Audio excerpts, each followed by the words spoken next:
The CBS Radio Mystery Theater presents...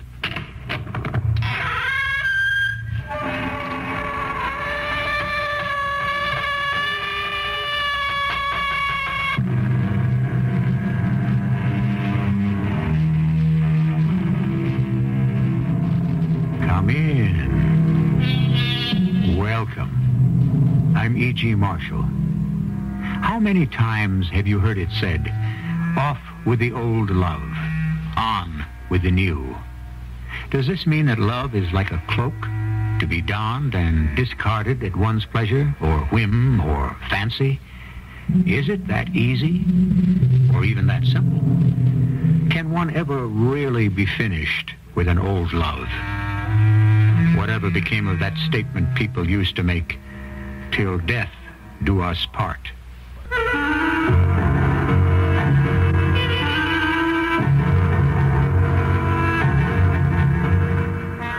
Our mystery drama, We Meet Again, was written especially for the Mystery Theater by Sam Dan and stars Terry Keane. I'll be back shortly with Act One.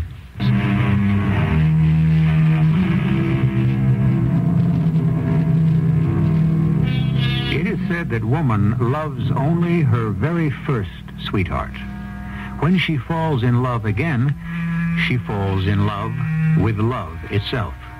That's the marvelous thing about love, isn't it? Everyone's an authority on the subject. And why not? Is there anyone within the sound of my voice who has not been in love at least once? Well, if you haven't, what are you waiting for? But before you do, listen first to our tale of love and death. Dan? Dan? Oh. Hi, I must have dozed off. I was listening to the radio. Dozed off? You were sawing wood pretty good there. Yeah, I guess I was. Let me turn that thing off. What time is it? 12:15. You mean it's past midnight? Mm-hmm. Are you hungry? I'm starved. Where'd you have dinner? I didn't. Harry. Listen, I know it's late, but could I have a steak? A steak? Oh, all right. Let's go in the kitchen. Okay.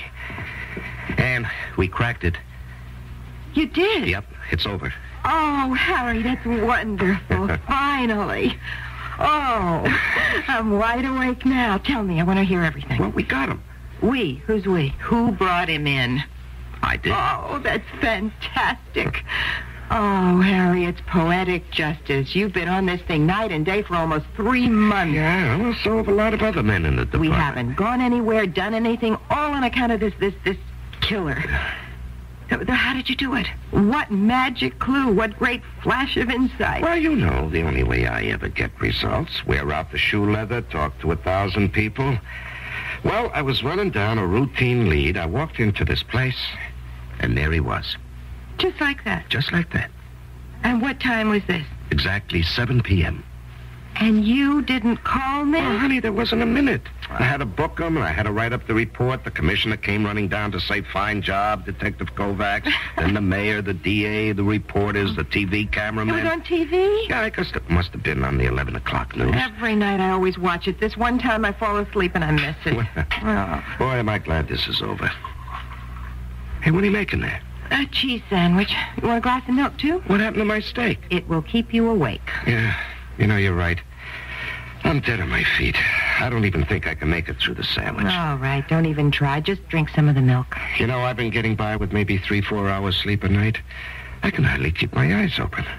I'm going to just fall into bed. Yeah, you can tell me all about it in the morning. Yeah, I'll do that. Night.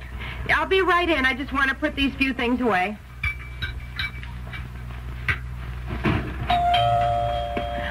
Who can this be? Just a minute.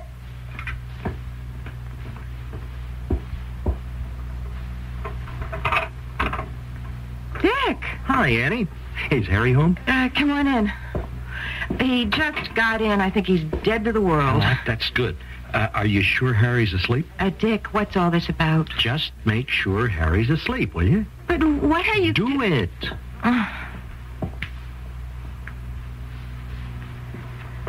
All right, he's asleep. He didn't even take off his clothes, just threw himself on the bed. Now, Dick, what are you doing here? Well, I figured maybe you wanted to talk about what happened tonight. What happened tonight? Yeah, maybe I'm a little tired. I just don't seem to understand. Hey, you mean you don't know that Harry cracked what can only be considered the murder case of the year? He said something about it, but... You haven't seen the TV? You haven't heard the radio? No. Then you don't know who the killer is? Should I know who the killer is? Would you get to the point? I got the morning paper here. It hit the streets about 10 minutes ago. You'd better look at it. That headline, Arrest Made in Movie Star Murder. Keep reading. District Attorney praises brilliant investigative action by Detective Harry Kovacs. Oh, Dick, he never had his name in the papers like this before. Get down to the next paragraph. All right. Jeffrey Parker Jr. was arrested early last evening for the murder of Carrie Drake, the internationally famous... Jeffrey Parker? Yes, Anne. Jeff. No. It couldn't be Jeffrey. Why do you say that? Because... Turn to page 4 and look at the picture. He hasn't changed a bit. 10 years, has he? It's impossible. Jeff, a murderer? I refuse to believe it. Well, read the article. They got him. They really got him nailed. I don't care what it says. I just can't believe it. Well, whether you believe it or not isn't your problem. My problem? I came here because I figured you might, you might want to have a little talk with your big brother. Oh, Dick. What am I going to do? Does Harry know that you were once engaged to Jeff? No. I never even mentioned his name. That was all over when I met Harry. Well, that raises the question. Do you think you should tell Harry? Should I? All right. All right, I know you. You've already figured out what you think I should do. I don't think you should tell him. Suppose he finds out. How is he going to find out? Harry's name is in the paper, and so is Jeff's. There could be people who might remember that I once dated Jeff. That was 10 years ago. Who remembers? I don't know. I've been a policeman's wife for 8 years now. I've learned there are many weird, offbeat people in this world, people who seemingly have nothing else to do but remember the most remote, trivial details. Somebody always comes up with something. Well, suppose somebody does. I think the best thing is to tell the truth. Oh, it sounds right. But the truth is not the best thing in every situation. Dick, how can you... Especially if the truth is unpleasant.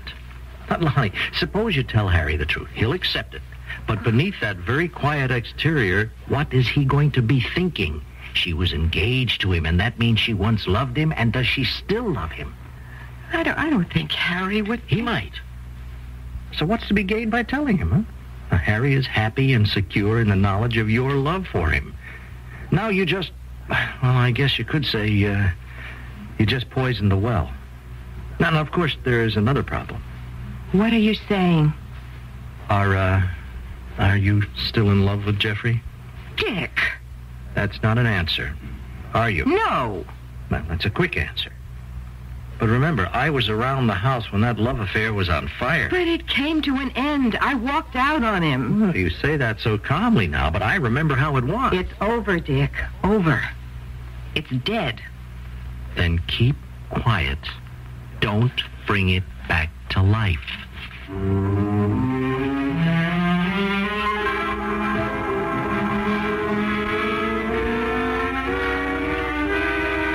You shouldn't have let me sleep so long, Anne. I was due downtown 3 hours ago. Well, I didn't have the heart to wake you. But you should have. I called Lieutenant Jordan at the precinct. He said it's all right. But it's not all right. We're short-handed. We got 2 men on vacation, 3 out sick. You haven't even told me how it happened. Am I going to be the last to know? Now, honey, you know most of it already. There she was, Carrie Drake, the beautiful, sexy dream girl herself. Well, the doorman noticed this fella hanging around the apartment building. Later on, a shot was heard. They noticed the very same guy come out. They're sure about this? Oh, yeah. He got into a foreign car parked up the block and took off. What does that mean? He killed her just because he was hanging around the building? How can you be sure he was in her apartment? Honey, we know that. They even had a drink together. His fingerprints were on the glass. He left a cigarette lighter behind with the initial J on it. Now, those were the clues. A cigarette lighter with the initial J and a foreign car, no license number, no idea what car, just it looked like a foreign sports car. But Harry... Yeah. Oh, nothing. Nothing. So, what did I do? I made the rounds of every foreign car dealer in the area. Do you remember selling a car to a guy who looks like, and I gave him the description, see? He has a first or a last name beginning with a J. Finally, I walk into this dealership way uptown, you see, and there he is. He's working there as a salesman. Talk about luck. It's the kind of luck you make, Harry. In my spare time, I'd been checking registrations at the Motor Vehicle Bureau. Now, I started calling on every foreign car owner who had an initial J. There were thousands. Now, I had this feeling I'd be spending the rest of my life on this case. I just wish I could be like those brilliant detectives you see on the screen. You know, they generally get a bright idea, bag their man inside of an hour. How do they do that? Harry, isn't that all circumstantial evidence? Honey, most evidence is circumstantial. In a sense that in most murders, there are no eyewitnesses to the actual killing. Well, how do you feel about it? How do I feel about it?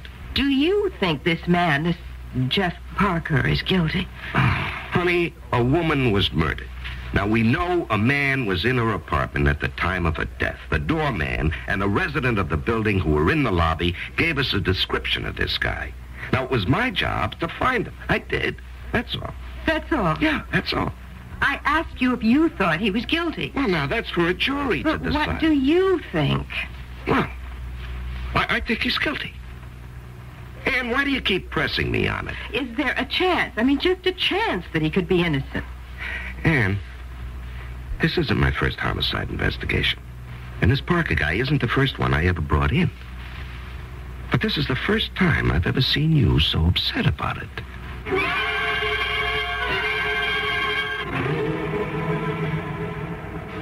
Ann, I only have an hour for lunch, and you haven't even started to talk. I can't help feeling responsible for Jeff Parker.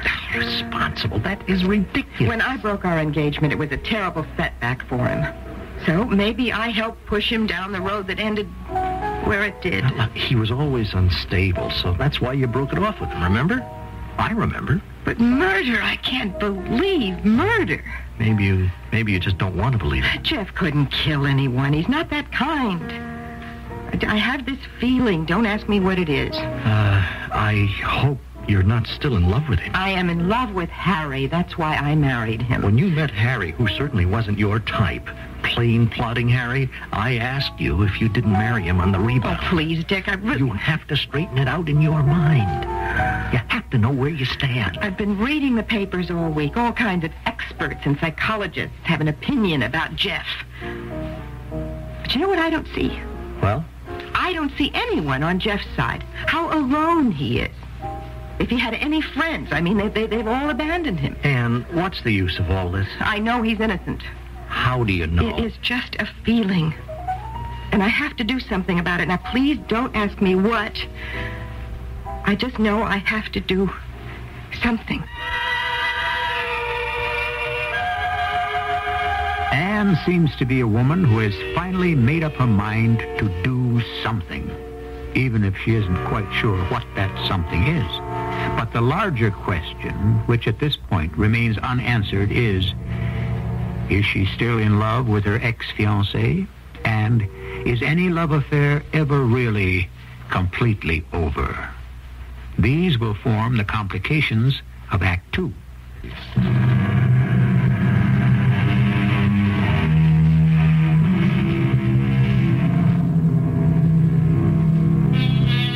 Is it true that the first love will last, in some way at least, forever?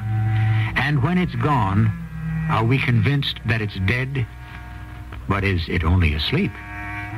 Who knows? And why do we bring it up here? Well, psychologists tell us that love, or the lack of it, is the motivating force for all human action.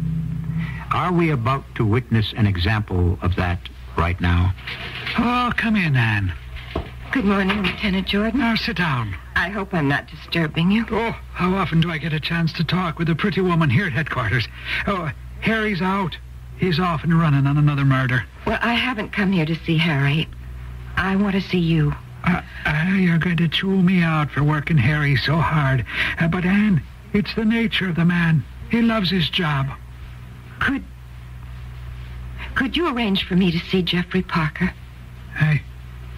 I beg your pardon. Could you arrange for me Good, I heard you.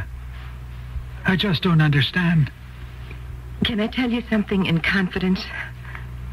I don't want Harry to know. Then, Anne, I'm not sure I should... 10 years ago, Jeffrey Parker and I were engaged. Well, I'm not going to ask the obvious question. I am very sure I am no longer in love with him, but I believe that he's innocent. I'm very much afraid he's guilty. I know how it looks. It's just that I want to tell him that I still believe in him. Lieutenant, he is so alone. I just want him to hear one voice say, I believe you. Let him know that one other human being is on his side. Now, can you arrange it for me, Lieutenant? Well, I can arrange it for you.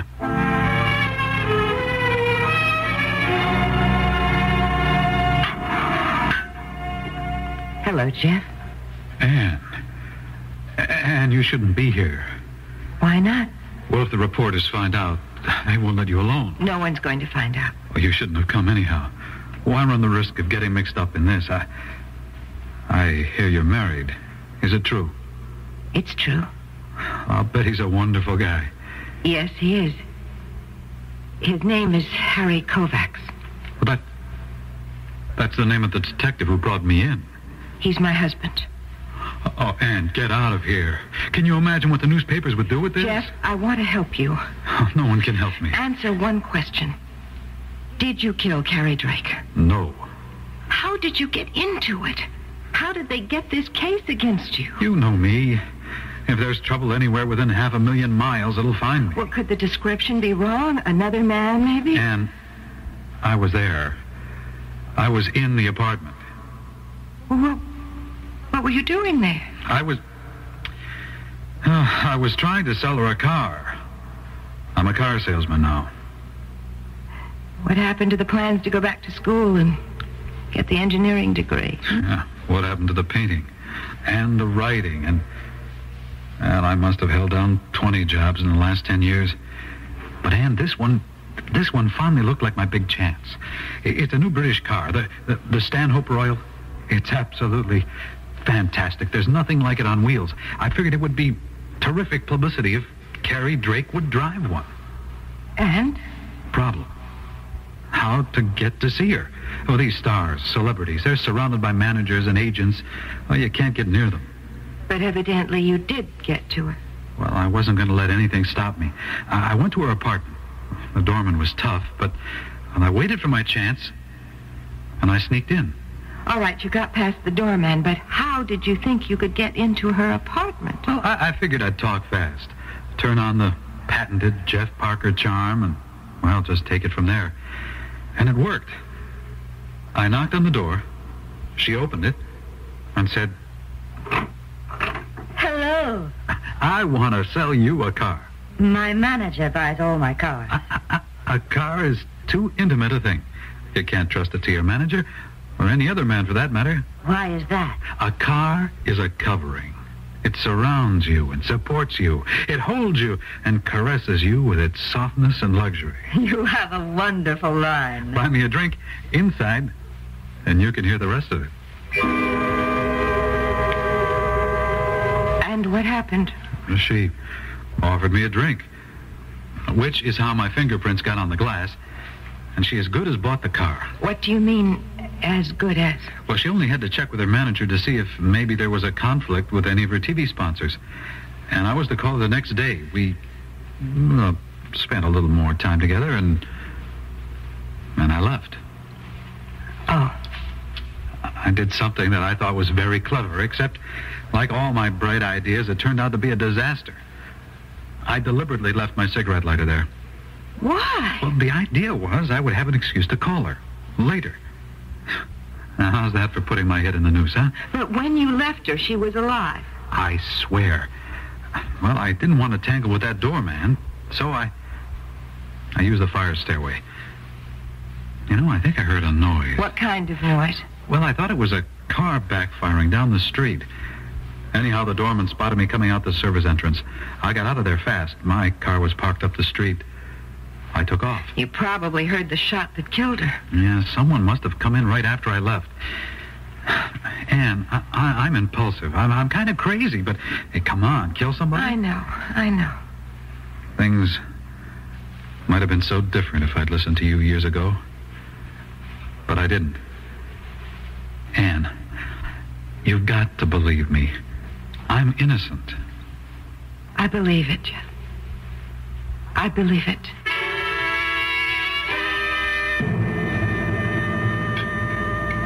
Harry? Some more sauce? Yeah, it's very good, thanks. Harry? How did Jeff Parker kill Carrie Drake? He shot her with a .25 caliber pistol. Well, they didn't find the gun in Parker's possession, did they? Well, he probably dumped it off somewhere. But why should he have killed her? He claims he went there to sell a car. Now, honey, that may have been his original intention, but she must have caught him stealing. Stealing what? Well, there was a very valuable diamond bracelet on the sideboard. The maid remembers it was there when she left, which was just before Jeff Parker arrived. Now, the bracelet is gone. What happened, he probably tried to slip it in his pocket. She caught him, and he had to kill her to get out of there. Was the bracelet found in his possession? Oh, no, that's probably well hidden. Well, it seems to me only a criminal would steal her jewelry. Oh, and he's got a police record. He has? Oh, yeah.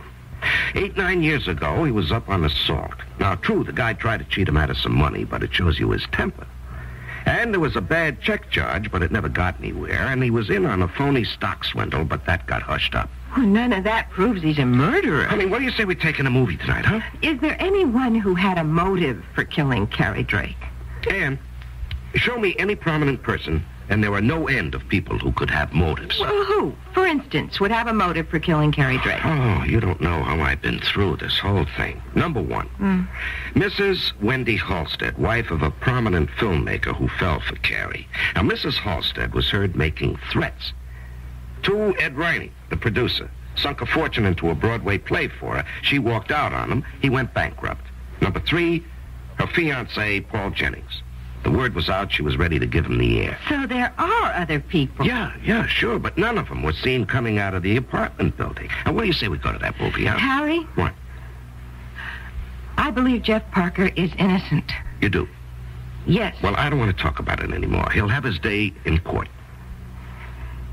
Harry, I know he's innocent. Is that a fact? How do you know?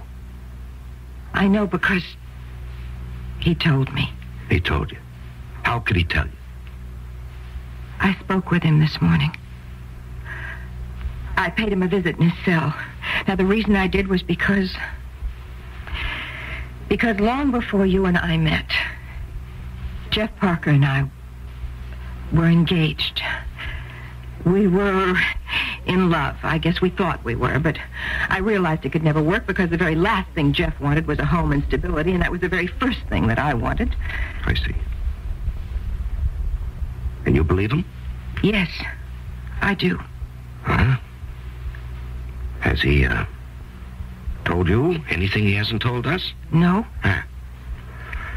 Well, he needs a better story than the one he has now. But it's a true story. Oh, Harry, will you help him? Yeah. How? Well, I'll just assume we don't have the killer and start looking all over again on my spare time. I'm off tomorrow. I'll go see him first thing in the morning. Thank you, Harry. No, that's not the way to do it. I'll go down there right now.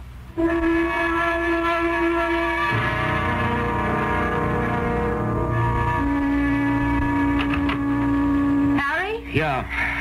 I've got the coffee pot on the stove. Did you speak to him? Yeah. And? And he keeps repeating the same story. He's not going to be much help. I'll just have to dig into some of the other people who may have had motives. How about her fiancé, Paul Jennings? Yeah. I'll see about him in the morning. Harry? What? Won't you have some coffee with me? No, I'm tired. I think I'll turn in.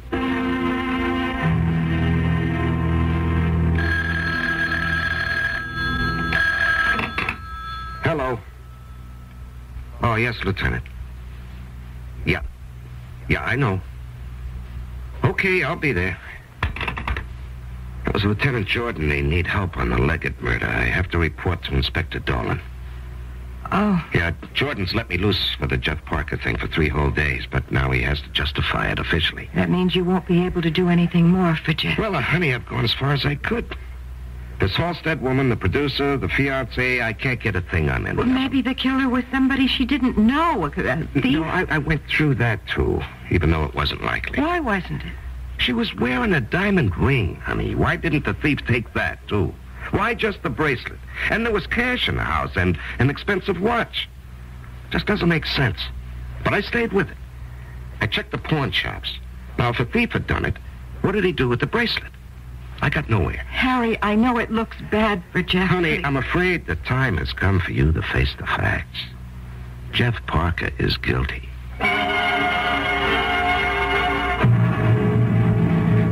Anne, I told you this story, and I told your husband this story, and... Oh, what's the use? Tell it to me again. When you walked into my cell, I thought, oh, Lord, she does love me. After all these years, she still loves me. But you don't. You never really did, and I understand it now. What's the difference? None, but you don't have to feel guilty either. I don't feel guilty. Yes, you do. You think if we'd been married, you'd have given me a sense of responsibility. But it wouldn't have worked. Jeff, I believe you're innocent. Give it up, Anne. You can't help me. You'll only hurt yourself. Besides, Harry doesn't like it. He thinks you're still in love with me. You didn't kill her, but someone else did. Someone who came just as you left. Now, did you see anyone? No. Did you hear anyone? Oh, what's the use? We've been through it over and over We again. have to keep going over it. Anne, I'm tired. I can't even think. You always did give up easily, didn't you? Now, come on. Let's go through it from the beginning again. You knocked on the door. She opened it. And she said... Come on, go ahead. Tell me what she said. I told you 1,000 times what she said. Tell it again. Okay. She said, Hello, darling. Oh, well, how are you, darling? May I come in? whatever for? I want to sell you a car. Wait, that's not the way you told me the story before. Well, it is. If we had a tape recorder, you'd see it's word for word. You opened the door and she said, hello, darling. That's what I keep telling you. But you didn't say she said it with a tone of surprise in her voice, as if she were expecting somebody else. She was waiting for somebody else. And when she heard you at the door, she thought you were that somebody. And there's only one person that somebody else can be. I see it now.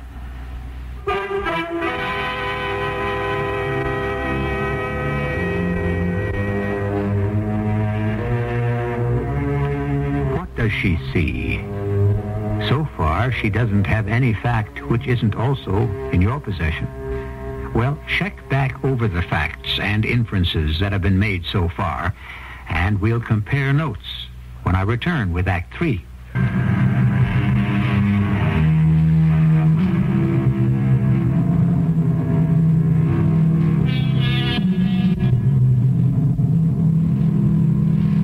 Now let's see. According to Thoreau, any man who is more right than his neighbors constitutes a majority of one. Well, that's fine, uplifting theory. Unfortunately, it has nothing to do with the realities of life. In actuality, those who usually constitute a majority of one generally are in for some very tough sledding. Suppose she was expecting someone to call on her. And? Jeff tells me she opened the door and said, hello, darling, as if she were expecting someone else. And I know who it was. Yeah, who? Her fiancé, Paul Jennings. Why? Because she said darling. Oh, Ann, look, theatrical people call everybody darling. That doesn't mean a thing. It's a lead. She was waiting for someone. You admit Paul Jennings had a motive. She was about to leave him. Well, we really can't prove it. The basis for the thing is in the gossip column. But she was expecting him. You know, you keep saying that. Because Jeff says she seemed surprised when she opened the door. It makes sense to me. Well, I don't see that as a startling new development. So, in other words, you're satisfied with the way things are now? Satisfied? It's all wrapped up in a neat little package, and since everybody's on board, why rock the boat, huh? Ann, do you know what you're saying? I say you've got the wrong man. And I'm going to solve it. Solve what? This murder. And I'm going to do what you say you always do. I'm going to wear out some shoe leather.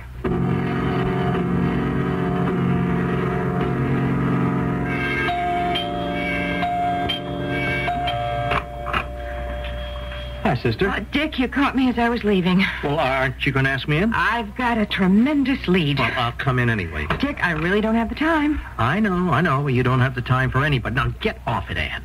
I ran into Harry downtown yesterday. He isn't very happy. Well, I'm sorry.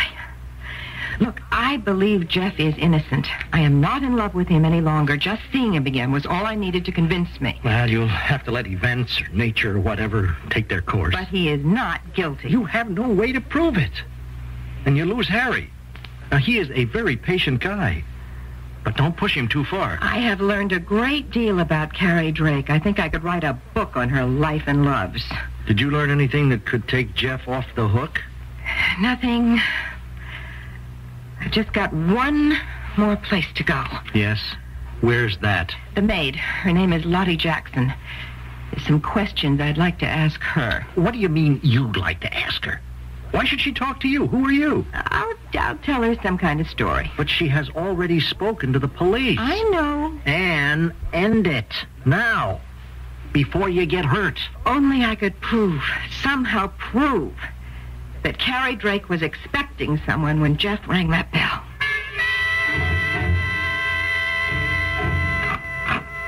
Yes? Oh, are you Mrs. Lottie Jackson? That's me. I'm a reporter. Could I talk to you? Well, I don't know. The man from the Daily Express bought my life story. And he said I couldn't say a word to any other reporters. I signed some kind of paper or something. Oh, well, naturally, I would respect that agreement. I cleaned for Miss Drake for 20 years. I come to work for her when she got her first Broadway job.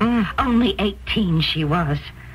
I got so much publicity when she got killed. I even went on the TV. I know. I saw you. Like I said, I got this contract with this other paper, so I can't sell you a story. Well, I'm thinking of writing a book. You're going to offer me some money? Why don't we talk for a few minutes and see what you know? I know everything. Come on in. Now, the day she was killed, and this was just after you left, was she expecting anybody? The cops kept asking me that. Not that I know of. You sure? Yeah, I'm sure. Look, you're going to write a book? I got an angle for you. You have? Yeah.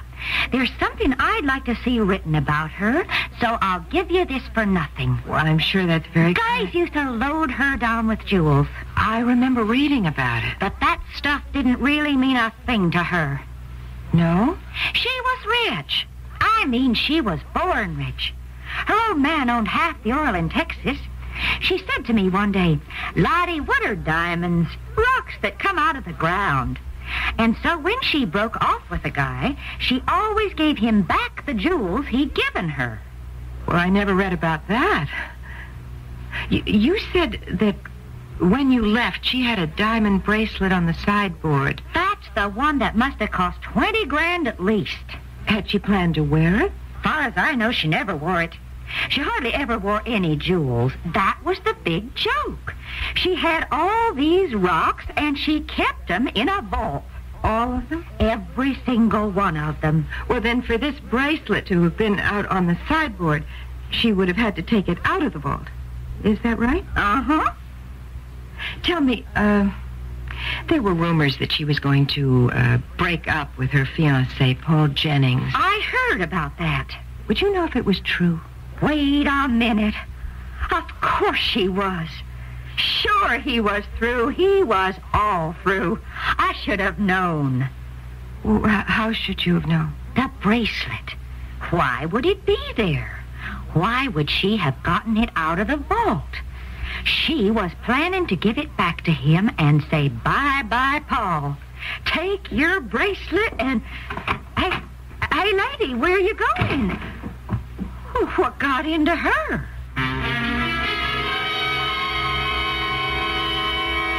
Harry, did you ever ask yourself what an expensive bracelet was doing on the sideboard? It was ready to be given back to Paul Jennings. And we don't know that. It's an inference. Paul Jennings was angry. He didn't intend to be brushed off. She had sent for him. She heard the doorbell, and she assumed it was Paul Jennings when she said, hello, darling. And you're right about one thing. She could say darling without meaning it. Well, he killed her, and he took the bracelet. It belonged to him. Anne, none of this is evidence. It makes sense to me. I'll tell you what makes sense. You're determined to have someone else face the final music for Carrie Drake's murder. Ooh, that doesn't bother you as long as it isn't Jeff Parker. I believe Jeff is innocent. The only reason you can believe that is because you're still in love with him. I never was in love with him. You were engaged to That him. was a mistake. Yeah, as long as you're admitting to mistakes, you married me. Was that a mistake? Oh, Harry. I married you because I love you. Oh, come on now. Lie to me, but don't lie to yourself. I have no illusions about myself. I'm just a plain, ordinary detective. Harry, I love you. I don't love Jeff. Before this, I hadn't thought about him in years. Then why are you doing this to both of us? What is he to you? He's a loose end in my life, and I've got to tie it off somehow. And I won't rest until I can prove he's innocent. Yeah, but how? There's proof that Paul Jennings is guilty. And I know where to get it.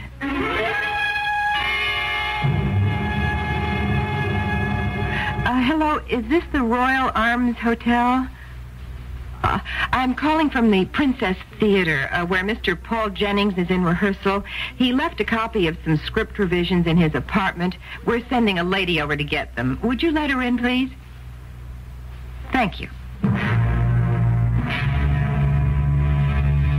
Well, hello. What are you doing here at my apartment? I was just leaving, Mr. Jennings. Well, you don't look like a burglar. Well, I'm not, really. You've been ransacking the place. You find anything valuable? If you did, I'll split it with you. Well, I made a mistake, obviously, so why don't I just leave? I am afraid not. We have a very permissive society, but I won't be part of it. Now, you will have to tell your story to the police. Look, I was never in any kind of trouble. Well, this then will be good for you. It's a lesson. This is Paul Jennings in apartment 11A. Have the police come here at once. It's time we put our foot down on all this crime. I see now why she threw you over. Now, who threw me over? Carrie Drake. How could she put up with you? What are you talking about? Why do you say she threw me over? How do you know? I read about it in one of the columns. Wait. You were looking for some... Open your bag. I really didn't find any... Open your bag. That gun. It's the gun you used to kill Carrie Drake. And the bracelet you took from her apartment. Give me that bag. Oh, no. I have got the gun. If you take one step toward me, You'll what? I'll shoot. And I'm not joking. Go ahead. I'm warning you. It doesn't work. It's empty, you idiot. Now give me the gun. No! The bag. Let go of me! No, you're finished. You were visiting me. You were leaning out the window. You can't do it. You think the police. You sent the police yourself. Help! Help up here! He's trying to kill me!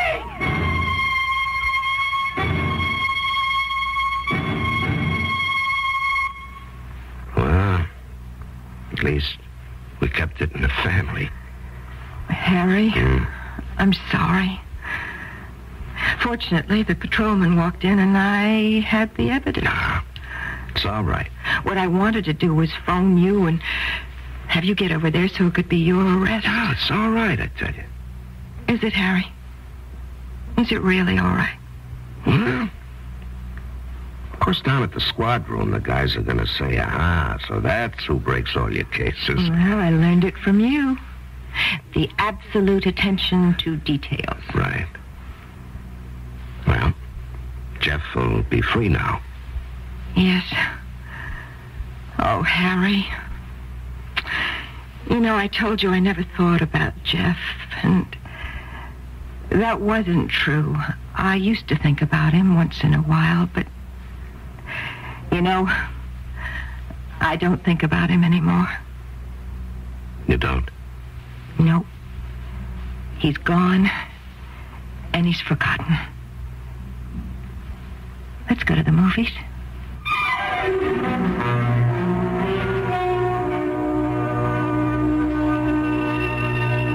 All's well that ends well, as Mr. Shakespeare tells us. But the problem is, when and what is the end? Do we sometimes confuse the end with just a hiatus, a pause? Out of sight may mean out of mind. But out of which part of the mind? Perhaps only the conscious. Who knows what still stirs underneath? I shall return with a partial answer shortly.